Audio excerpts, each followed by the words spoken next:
पण खरोखरच आहे, खरोखरच आहेस तू. तू करत 1 2 3 ठीक आहे. मी एक स्टोरी सांगणे. माझी हिंदी बुक मध्ये होती. आजीने घेतलं होतं तेव्हा माझं धडा. तर त्याच्यामध्ये दिलं होतं एका नाही, चॅप्टरचं नाव काय होतं?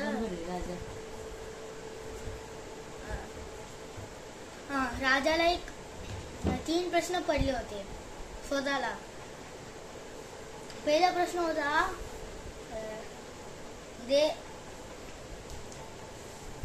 देव कुठे असतो? ईश्वर कहाँ रहता है? ईश्वर को कैसा, हे पण तुटलं काय?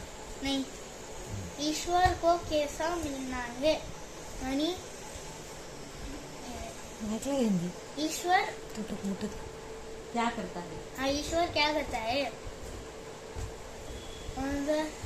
पहिला प्रश्न सगळ्या लोकांना सांगितलं होतं उत्तर. पण कोणते हे तिन्ही प्रश्नाचे उत्तर सांगून राजाला हॅपी बनवतं. मगच तो त्यांना सगळे गिफ्ट देणार. खूप गिफ्ट, ज्वेलरीज वगैरे गोष्टी देणार. खूप लोकांनी सांगितलं. असे 9 दिवसासाठी 10व्या दिनमध्ये एक छोटासा मुलगा आला होता. माझी एवढा मुलगा आला होता. तेव्हा तू छोटासा आहे. हो, मी छोटा आहे. तो आला होता. नंतर राजा तर सरप्राईज झाला. इतके मोठ्या लोकांना सांगू नाही शकले तर हा कसं काय सांगणार? ठीक आहे. तर त्यांनी सांगितलं त्या लोकांना त्याला आतमध्ये आणायला, फोर्टच्या आतमध्ये. तो आला. नंतर त्या मुलगाने सांगितलं, नंतर जेव्हा तो आला तर त्याने हात जोडले. आणि नंतर त्याने सांगितलं की त्याला आपके मुख से मुझे आपके सवाल सुनने. तुमच्या तोंडाने मला प्रश्न ऐकायचे. कारण की त्याने असं म्हटलं, कारण की सवाल मालूम. जर बाईचे लोक सांगत असतील तर ते थोडंसं चेंज असेल, पूर्ण चुकीचं जाईल. म्हणून त्यांनी राजाला सांगितलं असं तुमच्या तोंडाने ऐकायचंय. ना ऐकतोय नंतर पुढे थांबला. नंतर राजाने सांगितलं ते 3 प्रश्न. देवाला काय म्हणतात? पहिला प्रश्न कुठला होता? ईश्वर कहाँ रहता है? ईश्वर कैसा मिलता है? और ईश्वर क्या करता है? त्याच्या आधी त्याने सांगितलं होतं हे चांगलं ऐकून घे. नंतर त्याने सांगितलं, पहिलं उत्तर त्याने सांगितलं की तुम्ही मला एक दूध आणि साखर आणा. राजाने सांगितलं त्याच्या लोकांना आणायला. जेव्हा त्यांनी आलं त्या मुलगाने मिक्स केलं साखर दुधात. हे राजाने टेस्ट केला. मग काय झालं? जेव्हा राजाने 2 सिप पिले त्या मुलगाने परत विचारलं आता कसं टेस्ट आहे? त्याने सांगितलं मीठावा म्हणजे गोड. दिसते का? नंतर त्याने विचारलं आता साखर मी मिक्स केली, आता तर मला दिसत नाही. राजाने सांगितलं आता ते तर मिक्स झालंय दुधात, तर दिसणार नाही. नंतर त्याने सांगितलं की जसं साखर दुधात मिक्स होतं दिसत नाही, तसंच देव आपल्या आतमध्ये मिक्स होतो आणि दिसत नाही. अरे वा. तो कुठे? कणात. सगळे कणात असतो तो.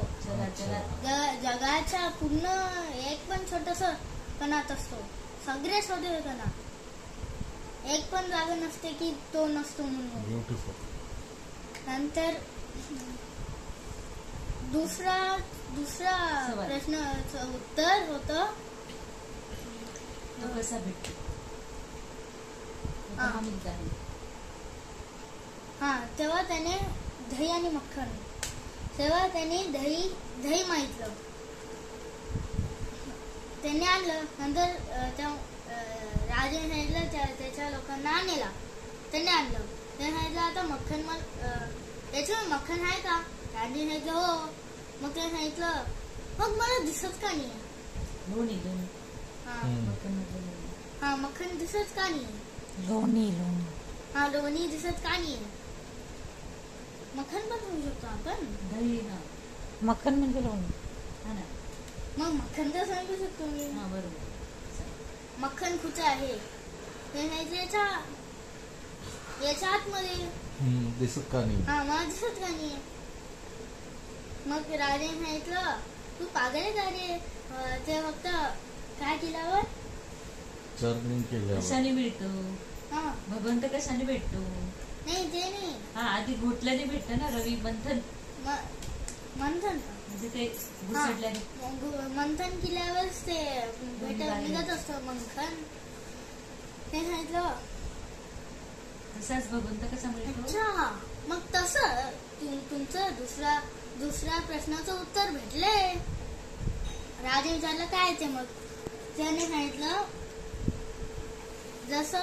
जसं मक्खन दिसत नाही दहीमध्ये असून फक्त ते काय घुसडल्यानंतर दिसत असं मक्खन, तसंच आपल्या स्वतःमध्ये प्रेम विश्वास आणि भक्ती असल्यावरच देव भेटतो. मग आता तिसरा प्रश्नात होतं देव काय करत असतो? तेव्हा त्याने सांगितलं राजाला तुम्ही मला तुमचा गुरु म्हणजे समजा. राजा सांगितलं ठीक आहे तू माझा गुरु आहे. त्याने सांगितलं गुरुची जागा दरवेळी वरती असते तर मला तुमच्या सीटवर बसू द्या. तुम्ही माझ्या जागी उभं राहा. राजाने तसं केलं. नंतर त्याने सांगितलं भेटलं तुम्हाला तुमचं तिसऱ्याचा आन्सर. मग त्याने क्लिअरली एक्सप्लेन करून सांगितलं की देव एका गरीब माणसाला श्रीमंत बनवू शकतो आणि श्रीमंतला गरीब बनवू शकतो. म्हणजे राजाचा भिकारी होऊ शकतो आणि भिकाऱ्याचा राजा बनवू शकतो. भगवंत काय करतो तर हे पण करू शकतो. हा. हे त्याच्या तिसऱ्या प्रश्नाचं उत्तर होतं. Very good. झालं. फॅन्टास्टिक. तो धडा हिंदीतला आहे. त्यांनी पूर्ण मराठीत मराठी सांगितलं. हिंदीतच सांगायचं. आता तुझा सब्जेक्ट हिंदी आहे ना मग तुला हिंदीत आता रिपीट सांगता आलं पाहिजे. ओके आणि त्याच्या